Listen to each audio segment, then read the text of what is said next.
Hello friends, welcome to Saji kitchen. இன்னைக்கு நம்ம சேனலில் என்ன பார்க்க போகிறோம்னா மட்டன் தலைக்கறி கிரேவி தான் பார்க்க போகிறோம். இதை எப்படி செய்யலான்றத பார்த்துடலாம் வாங்க. இதுக்கு முதல்ல ஸ்டவ் ஆன் பண்ணி கடாய் வச்சுட்டு தேவையான அளவு எண்ணெய் ஊற்றிட்டு கொஞ்சம் கடுகு, இது கூட ஒரு அரை ஸ்பூன் அளவுக்கு சோம்பு, 2 லவங்கம், கொஞ்சம் பட்டை, 2 காஞ்ச மிளகாய் இதெல்லாம் போட்டு எண்ணெயில் நல்லா வதக்கிடலாம். 2 பெரிய வெங்காயத்தை குட்டி குட்டியாக நறுக்கி இதுலேயே போட்டு நல்லா வதக்கிக்கலாம். ஒரு பச்சை மிளகாவை மட்டும் சேர்த்துருக்கேன். இது கூட கொஞ்சம் கருவேப்பிலையும் ஆட் பண்ணிடலாம். இதை நல்லா சேர்த்து வதக்கிடலாம். இப்போ இது கூட அரை ஸ்பூன் அளவுக்கு இஞ்சி பூண்டு பேஸ்ட்டு ஆட் பண்ணிக்கலாம்.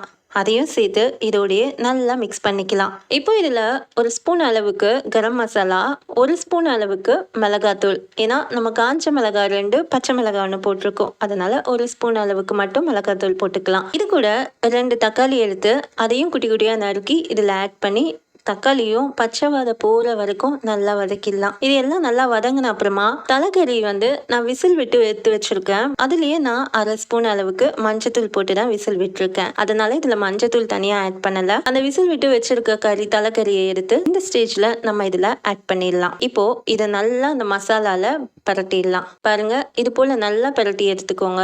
இப்போ இதுக்கு தனியாக தண்ணி ஆட் பண்ணாமல் நான் குக்கரில் தலைக்கறி விசில் விட்டால அந்த தண்ணியை இதில் ஆட் பண்ணிக்கலாம். இது ஒரு டம்ளர் அளவுக்கு தண்ணி இருக்கும்.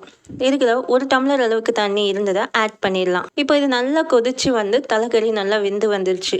பாருங்க, பார்க்கறதுக்கே ரொம்ப சூப்பராக இருக்கு. இப்போ தலைக்கறி ரெடி ஆயிடுச்சு.